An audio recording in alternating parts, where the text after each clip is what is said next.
Good morning, Leon. Wow. Rabbi, here we are in South Africa, Johannesburg, live, Erev Shabbos, just a couple of hours before Shabbos. Yishkoyach to my host, Reb Leon. I'm going to talk about a Matzah Shabbos, but exactly 3 years to the day, I met Leon here in South Africa, and Leon has been a game changer for the shir and everything we do. On the spot, he only met me for 2-3 minutes. I have to chazer this over for the oilam that's going to come, Matzah Shabbos. They're not going to hear this yet, probably by Matzah Shabbos. I could say it again. He walked over to me, Shalom Aleichem. I introduced myself, the whole thing. And before I know it, he's telling me he wants to develop an app for the 8-minute daf.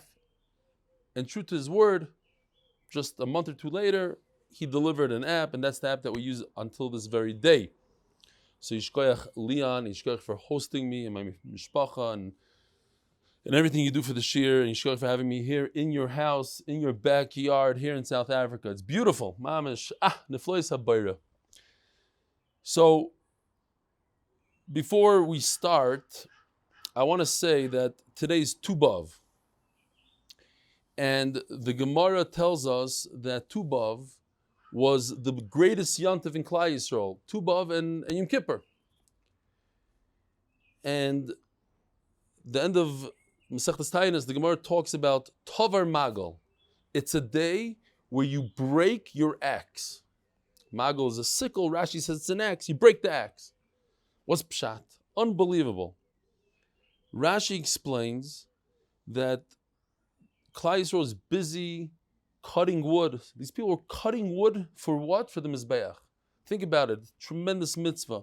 Cutting wood for korbanos, etc.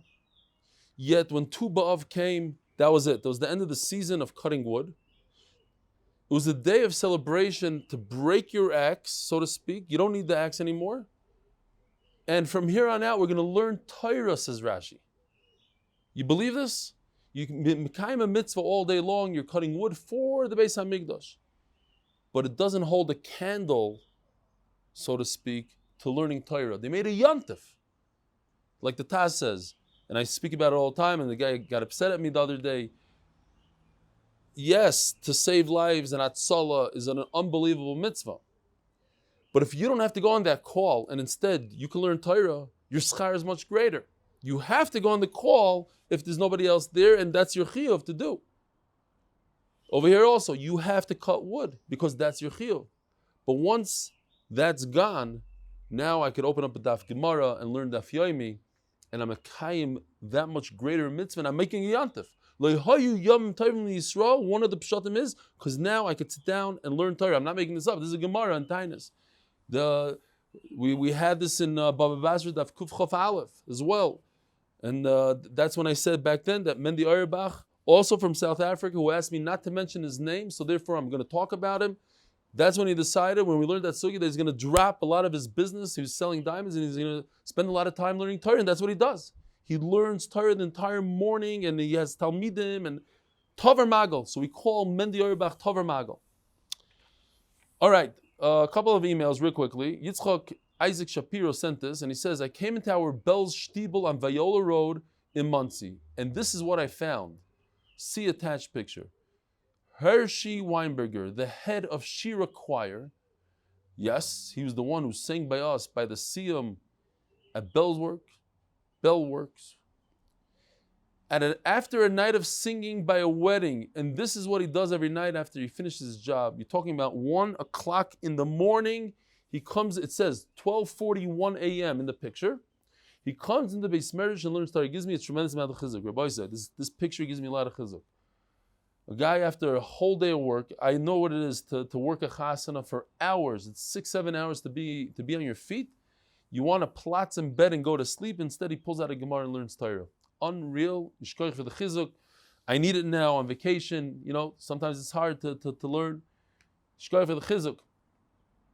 This is from Ariel Elituv, a very long email. I'm not going to go say the whole email, but he's Avrech and Koilel, and he gives a Daf Yomi shir, and he's saying how difficult it is sometimes. His best friend was making a chasana, and instead of being there by the chuppah, he had to sit back and prepare, and he understands what it is to be a Magid and how much time people don't realize that on vacation and on trips, he's sitting and not spending enough time with his family.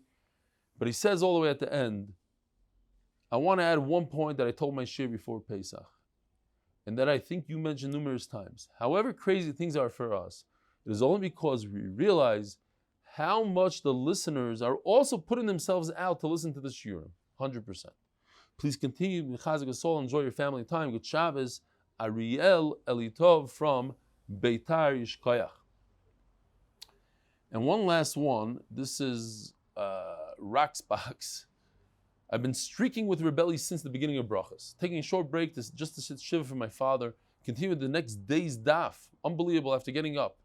And caught up by doubling up for a few days after.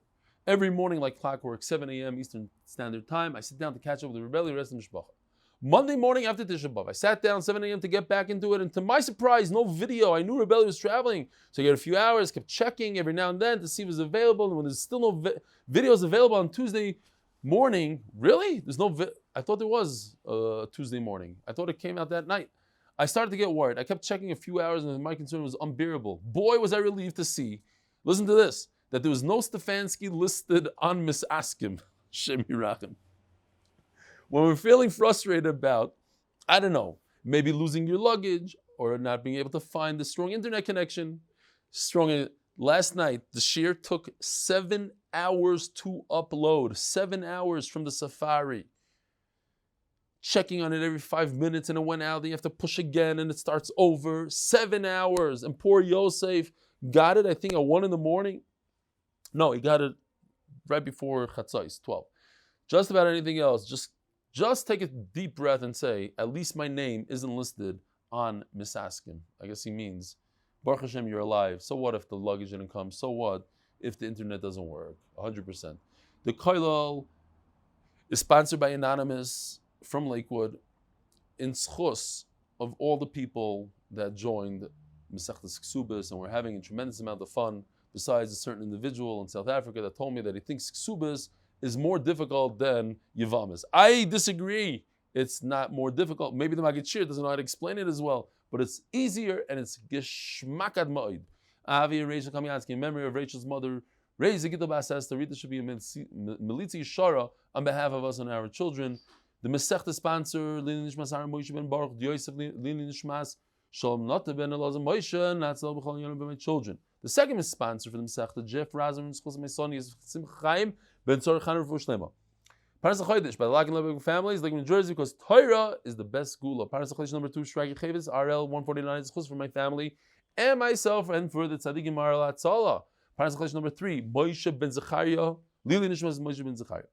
Paras HaChodesh number 4, Benjy Estie Israel Family, memory of our Zayde Moshe Menora and 3 cousins, Sara Klein, Ricki Racheli Menora, on their 12th-yard side. Their neshama should all have an aliyah. Paras HaChodesh number 5, Dr. Avrum Epstein, in memory of my precious Southern Belle wife, mother, and grandmother, Rita Gay Epstein. Paras HaChodesh number 6, Michael Bemela. Ooh, I missed this guy. Michael, Shalom Aleichem, Shkoyach for sponsoring. Mati Pearl and Aaron Hirsch, to be zorg to make it to Uman Rosh Hashanah this year. I didn't read it, and I remember last time also, he had a whole thing about Uman Rosh Hashanah. For a Shidduch, Paras HaShavua, Tu B'Av, the day of Shidduchim, Rabbi Isai. Go online, I forgot what it is. Nisan Gans has this whole thing for Tu B'Av Shidduchim. Yad La'achim. Is it Yad La'achim? I hope I'm saying the right organization. Oh, he's going to kill me. For a Shidduch for Talia Esther Bas Tzivyo. And the Paras Hayoim, Shaul, and Meira Gross. Tu B'Av zchus for Orly Gittel Bas Meira. And Ya'ala Bas Meira for Zivugim Hagunim soon. Amen. All right, Rabbi Isai, here we go. Today is Daf Lamed Zayin. We're holding the very, very last words of Lamed Vav Amud Beis. Watch the table, Leon. This is a one-on-one Chavrusashaft with Leon, and you're all welcome to listen in. Rami Le Rav Papa Bar Shmuel Rav Yosef. Rav Papa asked Rav Yosef, "V'savar Rabbi Yehuda b'kedushos kaima." Does Rabbi Yehuda really hold that a shvuya, a woman who's captured, wow, it's already 10 minutes, but I gave a whole speech about Tubav. Do you really hold that a shvuya, a woman who's captured, remains g'daisha? We don't think that the guy violated her. Vatanya says the Gemara, Agyorish in his gaira v'rasa dam. So we're going to talk about Hilchas Nida for a second. A woman who sees dam. The concern is that perhaps she was already a nida beforehand. Why? Because a woman becomes a nida once the dam leaves her rechem, the womb. And it could take 24 hours to exit. Ememela, any taharos she touched 24 hours prior to her seeing dam should be tamei. So she went around, touched things. She went into a store and touched some vegetables. Tamei. Today, with video cameras, I don't know, maybe things are going to be different in the time of Mashiach. We'll know exactly. We'll go back with satellites and see exactly who touched what. So it's either 24 hours backwards, that's called me'es la'es, or from the last time she did a bdika, so whatever is less. So, a giyaris. The problem with the giyaris is that she doesn't have dam nida, and perhaps she became a giyaris just a few hours ago. So you cannot go back 24 hours. It doesn't apply to her because 24 hours ago she was not Jewish. So, we go from here on out. We don't do 24 hours. So why don't we go 6 hours back? Why? Okay, so you don't do 24 hours. So let's go 6 hours back. Says Rashi, it's all or nothing. It's either 24 hours or zero. We can't do 6 hours. We can't start saying, okay, she became a girl 6 hours ago, so it starts 6 hours ago. It doesn't go like that. It's either 20. So we go from here on out.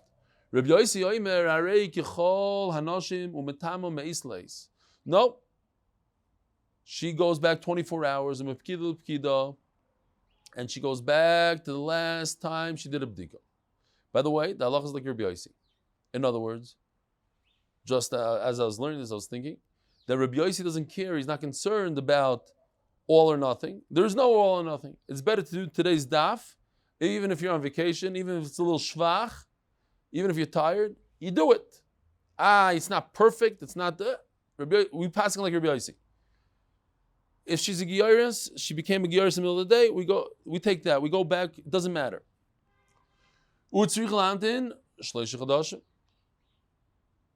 Now, what concerns us for this sugya is this piece right over here. She has to wait 3 months, like every woman, Divri Rabbi Yehuda, a woman who gets married, who after she lost her husband, she has to wait 3 months, right? Because we don't know. We have to differentiate between the two marriages to see what the pregnancy, who is she pregnant from, the first husband or the second husband. So Giyares, since we don't know what she was up to when she wasn't a Yid, so she has to wait 3 months before she can get married. Divrei Rabbi Yehuda. There was, I mentioned this, I'll mention again. I have a very, very good friend who thought that he was a ger, that his wife was a giyaris. He's a Baal Tshuva. And it turns out when he was becoming starker, and today he's super, super stark and he learns all day, when he became starker, somebody said, by the way, your wife might not be Jewish. He said, what do you mean? I did a conservative this or reform. No, you have to go. So he became a ger again. I didn't ask him, but I heard, I think he might have told me, I don't remember, that he had to separate from his wife for 3 months because once she became a true giyaris with the Muncie Bezin or wherever it was, they said, okay, but a giyaris, you can't be with her for 3 months. Here is the Gemara. You have to separate for 3 months. So what's the Gemara saying? Here's Rabbi Yehuda, who is concerned that perhaps the Goya, when she was a guy, she was Mizana. So too, says the Gemara, in our case, by a Shvuya, a woman who was captured, a Jew, from Beis Yaakov, a girl who was captured, maybe she was also violated. Now you're going to ask, what's the connection? Okay, you mechavet the Gemara's question. Rabbi Yosef matali ares l'nasim yad. Rabbi Yosef says, no, a giyaris could get married right away. So, you hear the kasha? The kasha is Rabbi Yehuda says, we're not concerned about a shvuya. she's tahira. Over here you see that even a Geiris has to wait 3 months because maybe she had relations with somebody.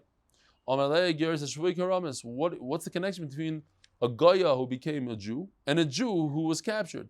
A Geiris doesn't watch herself from becoming Tmeya and being Mizana. But a captured Jewish woman, she's very, very careful. Says Gemara, but we have a contradiction between a captured woman and a captured woman. The Sanya. A Geiris and a Shvuya. So Shvuya is the woman who we're talking about, a captured woman. Vashivcha and a slave. I got to be careful what I say here in the sugya because I'm sitting here by Leon's house and we have a few shvachim and avodim and we have to be careful here. He says, I'm not joking. He says, Doyle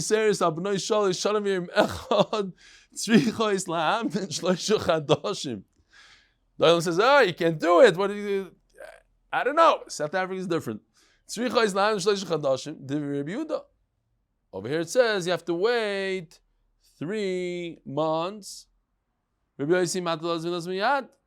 So l'chayra we have a contradiction.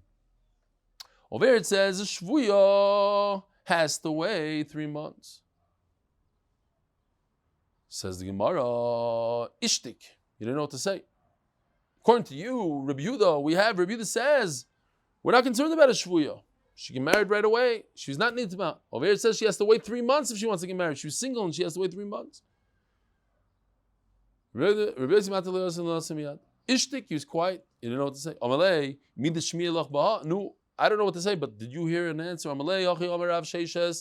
Yes, I have an answer. Okay, if this Aiden that saw that this Jewish woman was violated, yes, she has to wait 3 months. There's no brayer. We have to know if it's from the guy, like Isigi Yaira. He violated Shmuel's daughter. And they had, what was his name? Don't remember. Yachi, my time at the Rabbi Yossi. If Ruah Shenivala, this Aiden that saw and testified that, why is this so dark? It's a good shiloh. Okay, maybe. Don't know. If there's actual Aiden that saw that she was violated, of course she has to wait 3 months. How does Rabbi Yossi say she can marry the next day? A woman who's violated, she knows a trick. She could use a sponge afterwards and get rid of any evidence, and she won't be able to be, it'll help her not get pregnant. And Memela, she could get married the next day. Says the Gemara, okay, Bishlami Yoires, I could understand that Svara, a woman who becomes a Yoires, given the Datili Gayure, since she knows it. She doesn't become a Yoires in 1 second. It's a process, and she knows she's going to become a Yoires, Mantar Nafsha, so she's careful. She doesn't want to become pregnant and then become a Yoires. Shvuyanami. Now listen to this. This blew my mind. I still don't understand it 100%. But the Gemara says, Svara, why would a Jewish woman who's captured, why would she be careful? If I asked you, why would a Jewish woman be careful and not get pregnant? You'd say because she doesn't want to ruin her life. No. We don't know. They might bring her back to the Jewish community and ask for ransom. And she doesn't want to be pregnant then. And if not, if she knew for a fact they're going to bring her to Mexico, then she would get pregnant. I don't understand it so clear. But okay. The Gemara seems to say that the reason is, according to Rashi, the reason is that's why she uses the moich. Otherwise she wouldn't. Okay. Shivchanami, the Shamam Pimara. I mean, let's say she had a life sentence. They said, we're never bringing you back to the Jewish community. We're keeping you forever. So she wouldn't be careful? I don't know. Maybe not. Shivchanami. We have a shivcha. We're not going to say it in English. The Shamam Pimara. She hears from her master that she's about to be released, so she's going to be careful. She's going to be mishamish b'moich. So check out the psukim for a second. Pasuk Chavav and Chav Zayin. in Mishpat. V'chiyake ish is ein avdoi, oyes ein amasoy, I think it says over there. I just took it out just so it could fit into one page. But it's the same halacha. If you knock out your slave's eye, whether it's a zachar and a keva, lachav she'yishalchenu goes out free. The second pasuk is v'mshein avdo. You knock out the tooth of a eved or a shivcha, lachav she'yishalchenu. Ask the Gemara. On Sunday, this shivcha was a prutza. I really should have put shivcha in the pasuk, not so much the eved. Okay, next time, because we're talking about a shivcha here. So Shivcha was being mizana, she was doing everything a Shivcha does, she's parrots. And then at 3 o'clock in the afternoon, her master gave her a punch by mistake in the face, knocked out her tooth, she goes out free. But how did she know to be Mishamish b'moich an hour earlier? It was a sudden thing. It was spontaneous. It didn't happen. It wasn't a planned thing. Says the Gemara, and if you'll say, you're right. Rabbi Yosef never spoke about spontaneous freedom and these kind of things that are prepared. But that's not true. Somebody was violated, walking down the street and somebody violated it happened spontaneously. There was no planning. So what, the day before, why was she mishamish b'moich? Not the day before, but from the oines, a woman who's ne'enas, unfortunately, Rahman al-Islan, she has to wait 3 months. We punish her, not a punishment, but we have to know who the husband is. Maybe it's the shaygetz in the street, or maybe it's the new husband. So in order to differentiate the children, so we don't mix up from the 7th month and the 9th month, wait 3 months, Divrei Rabbi Yehuda, but it was spontaneous. He just told me, Rabbi Yossi Rabbi Yossi is the one that says no, they can get married right away. And if Rabbi Yossi's svar is that she's going to use a maich, she's going to use a sponge, and she's not going to get pregnant, but that's only when they have time to plan. Ella Omar Rabbi Yossi, Isha Mizana, she doesn't have to come prepared. She didn't come to the violation prepared. What happens is there's another way. There's another trick that the Gemara talks about. Because Rabbi Yossi, Isha Mizana, Misapeches. She's able, and the Gemara Nida discusses, we learned over there that it's right after the act. If she shakes herself violently and flips over in certain ways, I don't know exactly the metzias, but they knew how to do a certain thing. There's a way for her to prevent pregnancy. So that's even in this. So obviously somebody that's nenas, she'll right away do this trick in order not to become pregnant. Vidach. So, and Rabbi Yehuda, why does Rabbi Yehuda say that a woman needs 3 months? She's going to do the trick. She has a great trick. She'll do somersaults, whatever she has to do, and she won't get pregnant. Rabbi Yehuda doesn't like the trick so much. He says it doesn't work all the time, or whatever it is. So, Mamela, let's wait 3 months. Next. We learned in the Mishnah that a person who gets Misa doesn't have to pay money. That's the concept of Kamle b'derabimine. You get Misa, you don't pay money. And the Mishnah brings a pasuk. And as soon as you see the pasuk, you have the same question that the Gemara is going to ask. What's the pasuk the Gemara brings? How do I know that you don't pay twice? The Mishnah brings the pasuk of the woman who was pregnant and somebody tried to hit his friend, and instead he hit the woman, and the baby came out. Do you pay? You don't pay. If she doesn't die, he has to pay. The Mishnah is medayik. If she does die, so you get misa for killing her, so therefore you don't have to pay. Zok the Gemara, this is the pasuk. We have another pasuk. Kidei rishasai. Mishum risha achas etam chayvai. You only could have a person suffer one consequence, not 2 consequences. Risha achas. Kidei rishasai. Rishasai, we said, is a singular lashon. How do you say plural? Rishuyos. Says the Gemara, you're right. We have 2 psukim. One chada b'misa u'mamayim v'chada b'malkus u'mamayim. V'layeh asayin says mefurish. And the lady didn't die. The woman didn't die. So we're talking about death. So he gets the death penalty for killing her. So you don't have to pay mamayim. That's one pasuk. But there's another thing that we need to learn. Malchus umamai. A person who doesn't get the death penalty, but gets the 39 malchus lashes, also doesn't have to pay a fine. Utzricha. Why do I need both? This idea of kam le b'derabinei by misa and by malchus. The Yashminim misa umamai mishum deiki ibn neshama. I would say, okay, enough. You killed the guy. How much do you want him to suffer? You're going to kill him and give him a $2,000 fine? It's enough that he lost his life. But if a guy is only getting malchus, maybe he should pay a little bit of a fine. That even by malchus, you don't. Okay, so if I said it by malchus, just say by malchus. Why do I need to say it by misa? I would think because why did he get malchus? Because it's a shvacha averi. He did a little bit of an averi. He didn't kill anybody. He ate a little chazer. So we give him malchus.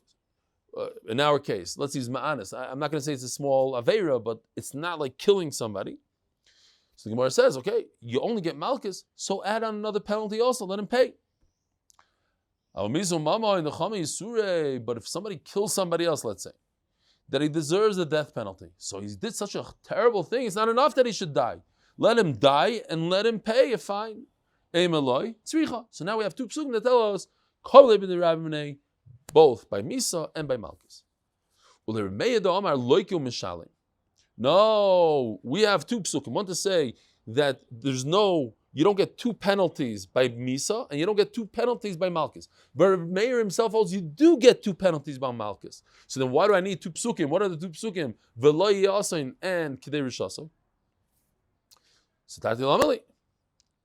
Says the Gemara, we're going to turn to Daf Yomi Beis, sponsored by my show in honor of Zach, the Rock Rocklin and Lenny Lerner, CPA, and Yankee Gordon, the Vision of the MSP, and Eddie Newman, Hoodie. In honor of Eli, not the greatest basketball player. Says the Gemara, I'll tell you why I need two psukim. Chada b'misu mama in Amud Beis, v'chada b'misu malchus. Utzricha. One is a situation where there's misa and malchus. Maybe the person should get both. A little bit of malchus and misa. And misa mama. Utzricha. Diashmin misu mama. Don't give him a penalty that it's on two different objects. One on his body and one on his money. Aval b'misa u'malchus, you hear this? I would have a havamina that if you give a guy misa, you should give him malchus also. Why? Because maybe it's a continuation. The death is the continuation of malchus. First, you give him 39 lashes. When you're done with that, you make sure he dies. You give him, I'm thinking now, it's like skila. First, you throw him off a high place. If he doesn't die, you continue stoning him until he dies. So first, you give him lashes. 39. He doesn't die from that, you kill him. But it's one long einish.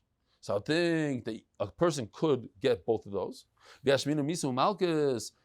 one that we just said that maybe you do get, and we said that you don't get misa and malchus, the tarti b'gufei lo yavdina. That's because I don't want to punish him twice in one object in his body. So now the Gemara says a fakir this far. I think that maybe you could give him a penalty in two different things. Hurt him a little bit in his pocket and hurt him a little bit in his body. Therefore the pasuk says, no, he only gets one penalty.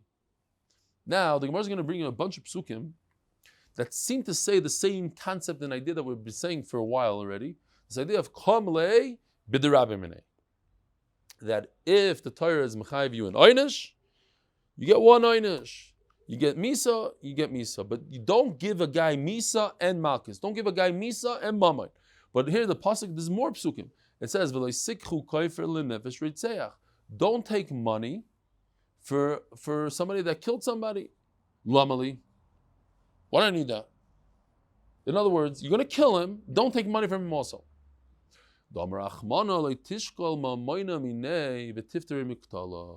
Says the Gemara, a beautiful idea. I would think that perhaps you could take money from the guy and let him off the hook. By the Arabs, it's called sulcha. They have it till this very day. If an Arab kills somebody, so the mishpacha goes after him, almost like it says in the Torah that the family the relatives could go after the guy that killed, and that's why there's an Ar Miklat. I was once involved in a story where I was heavily involved, where we had to pay off another Jew, so you shouldn't press charges. It's called sulcha, and it said we wrote a document, and it said sulcha. Well, that was the word. We're going to do a sulcha. There's money, and at the end, the guy, after he got the money, took the money, and then he pressed charges. Okay, I heard. And it's a Mefurish Zman magazine. There used to be, I don't know if it's still around, a magazine called Zman. Mamish Mefurish, I know it's 100% accurate. Let me know if it's accurate or not. I heard that in China, they have such a thing, to the point where if somebody deserves, 3 years in prison, he could find somebody else. He could pay like a homeless guy or whatever, somebody that needs money. Here's $20,000, take it, sit in jail for me. And the government is okay with that. As long as somebody sits in jail, they're happy that other people made money, this, that. To the point, this is even crazier. If somebody deserves the death penalty in China, you could also find a guy that's willing to take one for the family. You give him $1 million, kill me, and you go out scot-free. Kach shamati. Hold on. I don't know. What do you say, Leon? Emes? There's such a musig? We have to look it up. Maybe I should have looked it up beforehand. There's a Meshunadik Amais about the Chaim. The Chaim one day stood up and left the Rabbanos in Radin, and later on he explained to Reb Tzvi, I think Reb Tzvi was his son-in-law, not his son. It's either his son-in-law or his son.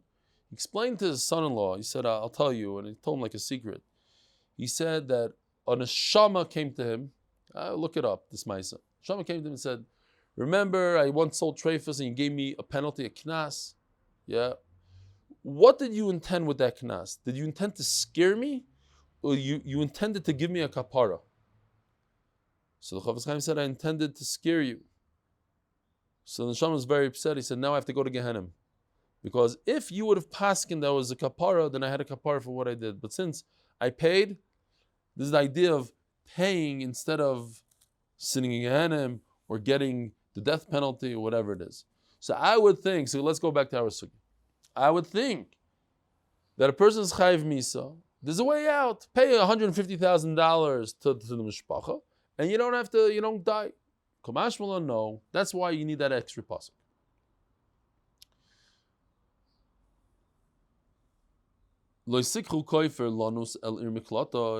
Don't take money for those who are running away, who are finding security. What's the word? Refuge. Yeah? Those who are finding refuge in the Ir Miklat. We had just yesterday, I think it was, I don't know, I'm a little bit behind the news, but a terrible, terrible tragedy in Eretz Yisrael where a bus driver killed a woman and her daughter and somebody else, killed 3 people. If he's a Jew, I don't know what happened exactly. I don't know any of the details, I just know the headline. If he's a Jew, he's chayiv, he has to run away to the Ir Miklat. He's killed b'shoigig. Let's say he's b'shoigig karvel amazed. By the way, talking about it comes up later, but I might even forget. There are those who say that if we had a Sanhedrin b'zman hazeh, they might abolish driving because it's so dangerous. It's mamash, you're driving around a killing machine. You take your head, you space out for a second, you're killing somebody. So this guy, lo yaleinu, he has to run away to the Ir Miklat. Says the pasuk, it's not going to help you. Not that it's not going to help you. Don't take money from him. But isn't that the same idea of Kamalei b'derabbanai? That's his einish. He has to sit there until the Kohen Gadol dies. It's a big einish. He has to leave his family and live by himself in the Ir Miklat. People will be fine, give him a little food, he barely eats. So of course, he's not going to pay in addition to that. That's Kamalei b'derabbanai. He can't get 2 einshim. Lamali. Why didn't he pass me that? Says Gemara, I would think it almost makes sense. Think about it. A guy, I don't know, let's say a guy did drugs and they arrest him and they want to put him in jail. So it makes sense that they give him a $40,000 fine, mamish hurt him where it counts, and that's it, potter. why should we pay $40,000 or $100,000 to put him in jail? It almost makes sense to take money from him. Yesharim, I don't know if this is true. Yesharim, that if that would be the case, then the government would put everybody in jail. It would be a lot easier for them to put people in jail because then they'll make all this money. I don't know. They don't want to be biased. Great. But I would have Avmin, instead of him running to the Ir Miklot, he pays a hefty fine and he's out of it. Says the Pasuk, no, that's not going to help. Says Gemara, Trey Kroy Lameli, why do I need these two psukim for Ritzeach and Ritzeach be Mezen and Ritzeach be Shagi? Chad b'shagi, chad b'mezid, right? Who goes to Ir Miklot? Only somebody who kills b'shagi. The pasuk before that is talking about a guy ritzeh. Guy that kills is terrible avera. But a guy that killed by mistake, the bus driver maybe pays a $40,000 fine and he could get out of it. No, he can't get out of it. Maybe the guy who killed by mistake, since he's not going to die, he doesn't die, he has to just go to Ir Miklat, so he cannot get away with paying it off. But the Ritzeach who dies, maybe they were Mekel, unbelievable. Maybe the Torah has Rachmanas on his life. One more pasuk.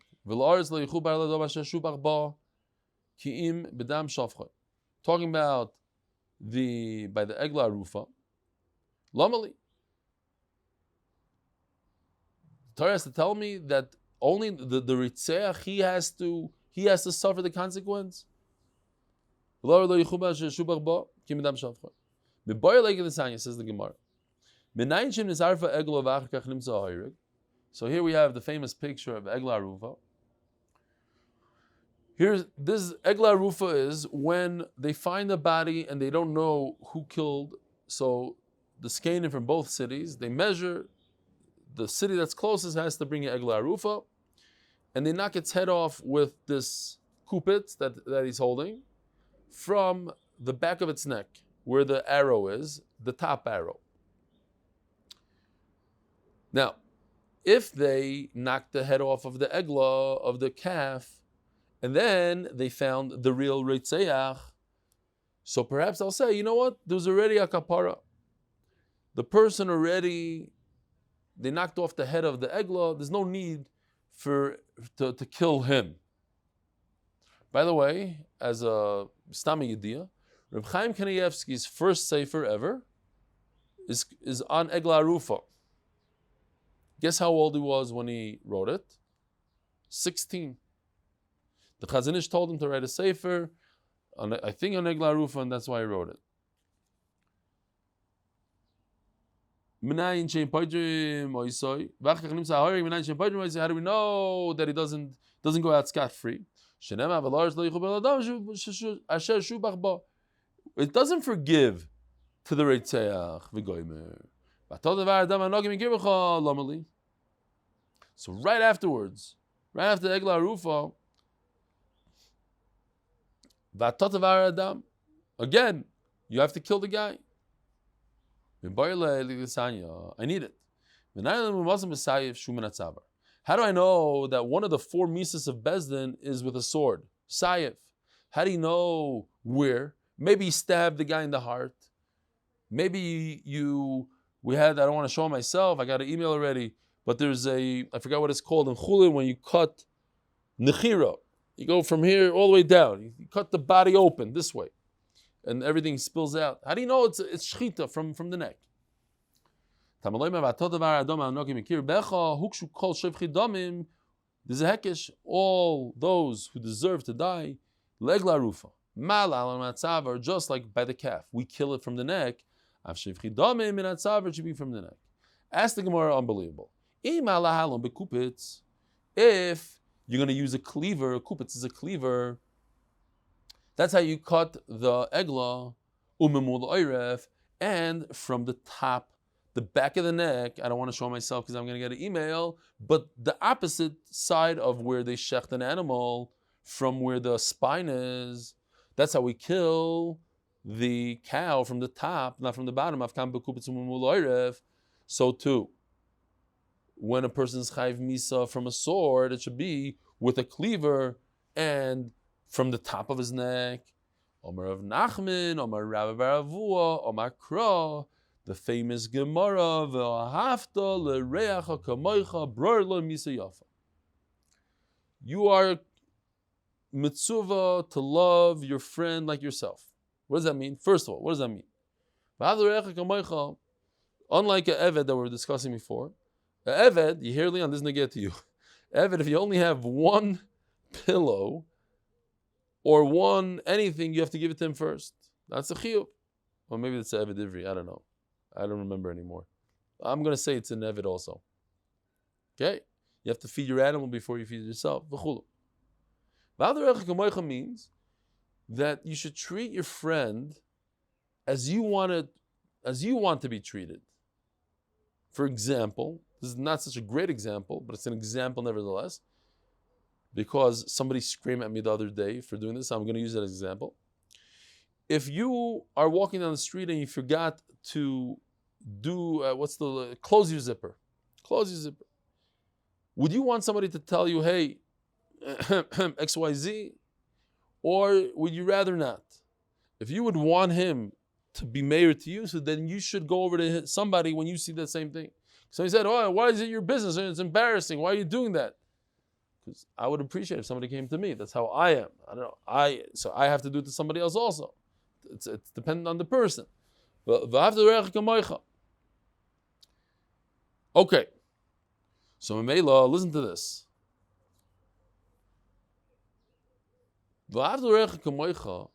We have an option how to kill this person. We could either do it terribly with this cleaver on the other side of the neck, or we could do it with a very, very sharp object. By the way, they say shchita, I don't know how to compare it to shooting with a gun, but it's one of the the most least painful ways. They already prove when we were learning chulin, we discussed it then, I forgot, there's some sort of nerve. It before the animal realizes that it was cut, it's already unconscious. Because there's some sort of nerve over there, something that causes him to go blank. He doesn't, and it's very, very smooth, and he doesn't even have that he was cut and finished. So in Mela, we have a chiyuv to, by the way, another thing. It says, V'afta l'reacha. Now, a person who's a Rasha is not your friend. That we already learned. In Psachim, he's not your friend, right? Psachim daf mem tesam beis. Somebody's over such an aver that he's chayiv misa. He's not your friend. Your friend is somebody that's what's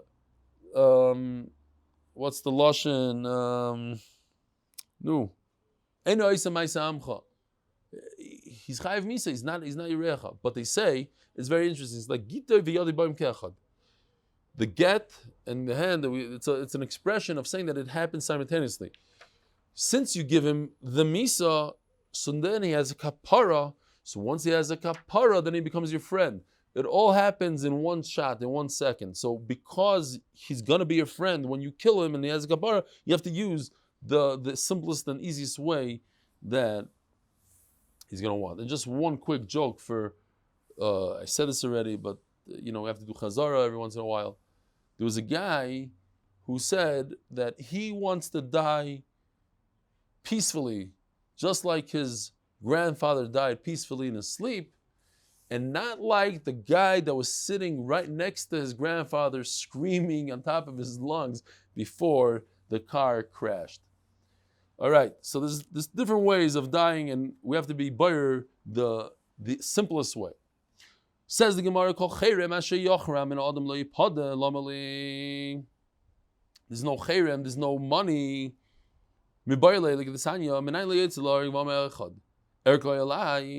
So we have over here the erech. Erechin is that the Torah tells us there's like 6 categories or something. There's, as you see in the chart, there's different ages, there's different age groups, 4 age groups, from a month old to 5 years, 5 to 20 years, 20 to 60, and above 60. And then there's different amounts. The Torah has set amounts for Zachar and Nekeva, and you see how above 60, the gap starts shrinking. Okay. The point is, if somebody walks over to somebody that's about to die, is condemned to death, and he says, I want to do his erechin, okay? He's a 25-year-old, and he's a male, so his erechin is 50 shekel. 50, that's the most. So erechin, but he's about to die. Does he have any shavis? Now, on the slave market, he's worth 0. He's worth a big 0 because he's about to die in 2 minutes. But at the end of the day, he's still alive, and he said, Erko. How do you know that he doesn't owe any money to the Beis Hamikdash? Okay, we learn from this pasuk. I'll think even after, I'm sorry, even before, right before the sentence, he also has 0 value. Not true. I know he's going to be chayiv misa. I know he's a killer, but he wasn't sentenced yet, so he doesn't have erechin. Says the Gemara, but Ben Akavia says that there is erechin all the way till 10 seconds before he's dead. Why? Because the Torah said he's worth X amount of money, regardless of how much he's really worth. Somebody that doesn't have any limbs and he's a zachar has this erechin. So what if he's going to die? So if that's the case, we just use this pasuk to say that he doesn't have anything, and that somebody that wasn't sentenced does. What does Rav Chanani ben Akavi say? The Bayerle needs the pasuk of Ksanya.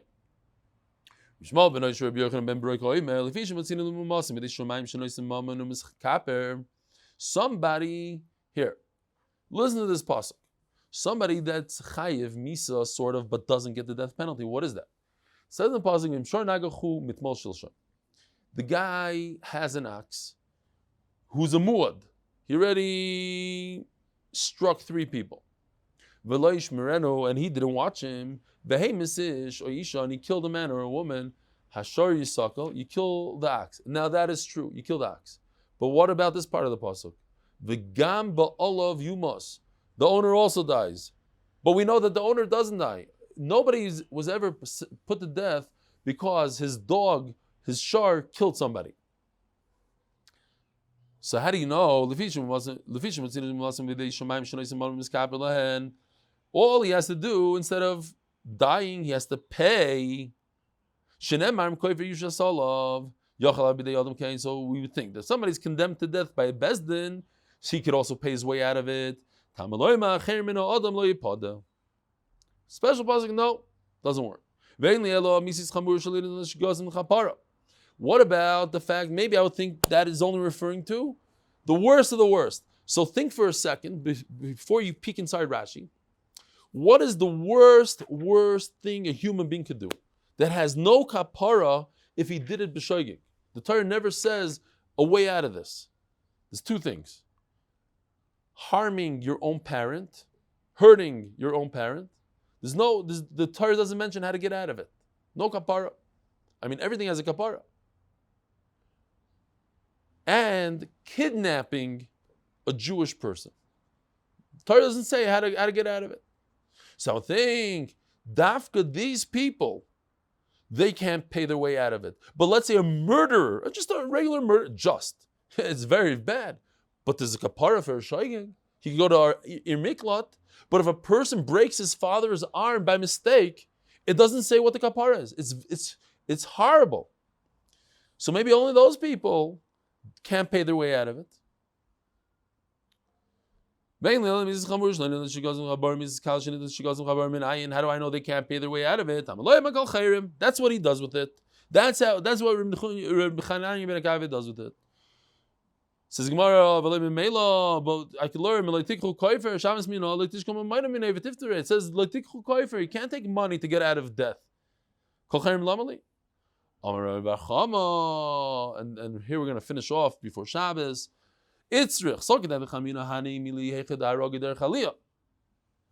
Dafka, if he killed somebody in an upward motion. The Torah doesn't say that there's a kapara for it. How to do it? But if he killed somebody on the way down, chopping downwards, then it's a kapara. On that, the Torah says you go to your miklat. I would say in that case, he should be able to pay his way out of it. Kamash Malon, then in all cases, you cannot pay your way out of it. You have to go to your miklot, you have to get the kapara, the right kapara, you have to get death, miklot, etc. Have a wonderful day, have a wonderful Shabbos. Rabbi said, don't forget, Motzi Shabbos, I should have said this in the beginning, Motzi Shabbos in South Africa, live from where? What shul is it? We're going to say later, but it's a Milava Malka. We'll find out details. Those who need to know will know. Have a gewaltige Shabbos. Have a great day. Sei gesund. Thanks, Leon.